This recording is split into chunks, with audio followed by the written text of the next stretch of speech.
ஹரே கிருஷ்ணா. பக்தர்கள் அனைவருக்கும் அடியனுடைய பணிவான வணக்கங்கள்.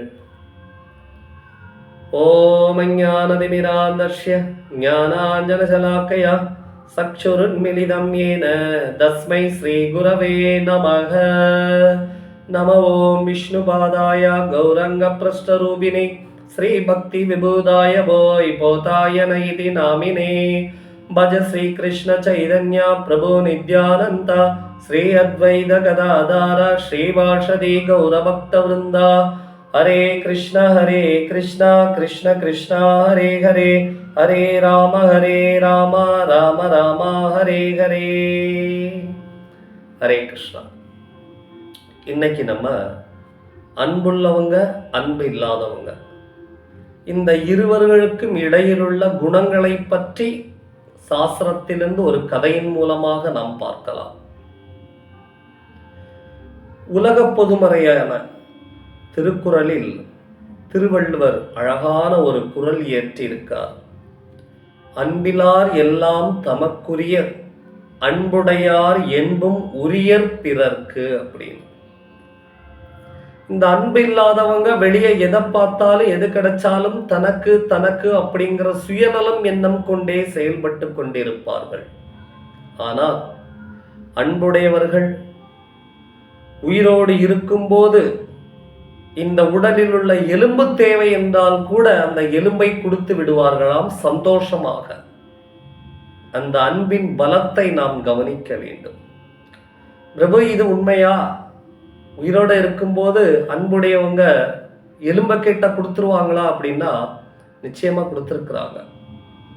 நம்முடைய ஸ்ரீமத் பாகவதத்துல அழகான ஒரு கதை சொல்லப்பட்டிருக்கிறது. ஒரு தடவை தேவேந்திரன் ஒரு யாகம் பண்ணான் இந்திரலோகத்துல. எனக்கு எதிரிகளை எளிதாக வீழ்த்த வேண்டும், எதிரியே இருக்கக்கூடாது, அந்த எதிரிகளை விரைவாக நான் வீழ்த்தணும் அப்படிங்கிறதுக்காக அந்த யாகத்தை நடத்தினார். அந்த யாகம் ஜோரா நடந்துட்டு இருந்துச்சு. அந்த யாகம் நடந்துட்டு இருக்கும்போது அந்த யாகத்துல உச்சரிக்கப்பட்ட மந்திரத்தின் தவறாக உச்சரிக்கப்பட போய் அந்த யாகத்தில் இருந்து ஒரு அசுரன் கிளம்பிட்டார். விருத்ராசுரன் அப்படின்னு அவருடைய நாமம். எங்க இந்திரன் தனக்கு எதிரியே இருக்கக்கூடாது, எதிரியை வீழ்த்த வேண்டும் என்று நினைத்து யாகம் நடத்தினானோ அங்கே தன்னை கொள்வதற்காக ஒரு எதிரியை உருவாக்கி விட்டான் இந்திரன். பிறருக்கின்னா முற்பகல் செய்யும் தமக்கின்னா பிற்பகல் தாமே வரும் என்பது போல நாம் பிறருக்கு ஏதாவது இம்சை கொடுக்க வேண்டும் என்று எப்போது நினைக்கிறோமோ அப்போதே நம்ம இம்சைப்படுவதற்கான விதையை நாம் விதைத்து விட்டோம். இந்திரன் அந்த செயலை தான் செய்து விட்டார். உதாரணத்துக்காக நம்ம துளசி பிரபு இருக்கிறாங்க. நம்ம துளசி பிரபு வேலைக்கு போயிட்டு வந்துட்டு இருக்கிறார். சிவபெருமான் பிரபுக்கு அவருக்கு மேல ஏதோ ஒரு கோபம். இவர் தினமும் இந்த பாதையில வந்துட்டு இருக்கார். இன்னைக்கு இந்த முள்ள போட்டு எப்படியாவது துளசி பிரபு காலில் அதை குத்த வச்சிடணும் அப்படின்னு சிவபெருமான் பிரபு ஒரு முள்ள போட்டார்.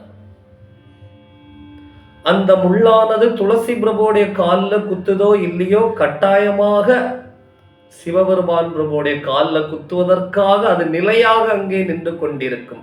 இதுதான் கர்மா. பிறருக்கின்னா முற்பகல் செய்யும் தமக்கின்னா பிற்பகல் தாமே விளையும் வரும். அது மாதிரி இந்திரனுக்கு அவன் கண் முன்னாடியே மரணம் வந்தது விருத்ராசுரன் மூலமாக. பிரபஞ்சமெங்கும் ஓடினான் இந்திரன் உபயம் தேடி. பகவானின் கருணையினால் அவருக்கு ஒரு உபாயம் கிடைத்தது. பகவான் கூறினார், ததீசி முனிவர் அப்படின்ட்டு ஒரு முனிவர் இருக்கார், அவர்கிட்ட போய் உங்களுடைய முதுகெலும்பு வேணும்னு கேள், அந்த முதுகெலும்பை வச்சுதான் நீ அந்த அசுரனை கொல்ல முடியும் அப்படின்ட்டாங்க. இந்திரனுக்கு அப்படியே ஆச்சரியம். அது எப்படி? ஒரு உயிரோட இருக்கக்கூடியவங்கள்ட்ட போய் எலும்பு கேட்டு அது எப்படி கொடுப்பாங்க? இருந்தாலும் வேறு வழி இல்லாம இந்திரன் ததீசி முனிவரை தேடி ஓடுறார், விரைந்து ஓடுறார். ததீசி முனிவரை பார்த்து நமஸ்காரங்கள் தெரிவித்து நடந்தவற்றையெல்லாம் எடுத்துரைத்து எங்களுக்கு உபாயம் தேவை என்று கேட்க ததீசி முனிவர் புன்முகத்துடன், இந்திரா நான் என்ன செய்ய வேண்டும் அப்படின்னு கேட்க, இந்திரன் சொல்றார், இங்க தேவர்களை எல்லாம் காக்கும் பொருட்டு தங்களுடைய முதுகெலும்பு எங்களுக்கு தேவை அப்படின்னு கேட்க, ததீசி முனிவர் புன்முகத்துடன், இந்திரா என் முதுகெலும்பு தானே தாராளமாக தருகிறேன், எடுத்துக்கொள். பூமி தாயானவள் எந்த பாரபட்சமும் இல்லாமல் அனைத்து உயிர்களையும் தாங்குகின்றார்களே, இந்திரனான நீங்கள் அனைத்து உயிர்களுக்கும் மழையை பாரபட்சம் இல்லாமல் வழங்குகிறீர்கள். சூரிய தேவனோ அனைத்து உயிர்களுக்கும் ஆரோக்கியத்தை கொடுக்கிறார். சந்திரனோ அனைத்து உயிர்வாழிகளுக்கும் நல்ல புஷ்டியை கொடுக்கிறார். எந்த பாரபட்சமும் இல்லாமல் அனைத்து உயிர்களிடமும் பரோபரமாக நீங்க தேவர்கள்லாம் நடந்துட்டு இருக்கும் போது உங்களுடைய உதவிக்காக என் முதுகெலும்பு தானே தாரேன் அப்படின்ட்டு இந்திரன் அப்படி வெட்கி தலை குனிகிறார். தன்னுடைய தவறை உணர்கிறார்.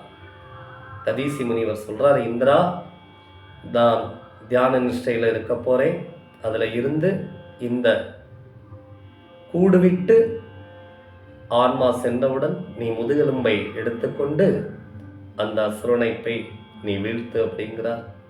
அது மாதிரி தியான நிஷ்டையில இருந்து ததீசி முனிவர் உடலை விடுறார். இந்திரன் அதனுடைய முதுகெலும்பை எடுத்துட்டு போய் அங்க அந்த விருத்ராசுரனை வதம் பண்றார். அந்த முதுகெலும்பைத்தான் இந்திரன் கையில இருக்கக்கூடிய வஜ்ராயுதம். அன்பா இருக்கக்கூடியவங்க பிறர் நலனுக்காக தன்னுடைய எலும்பையே கொடுக்கிறார். இதுதான் அன்புள்ளவர்களுடைய குணமும்.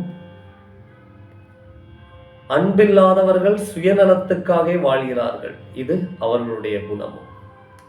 இதை போன்றுதான் ஆச்சாரியர்கள் கட்டுண்ட உலகில் உள்ள ஜீவாத்மக்களை கருணையோடு அன்போடு மீட்பதற்காக யுக தர்மமான ஹரே கிருஷ்ணா மகாமந்திரத்தை கொண்டு நமக்கு கொடுத்திருக்கிறாங்க.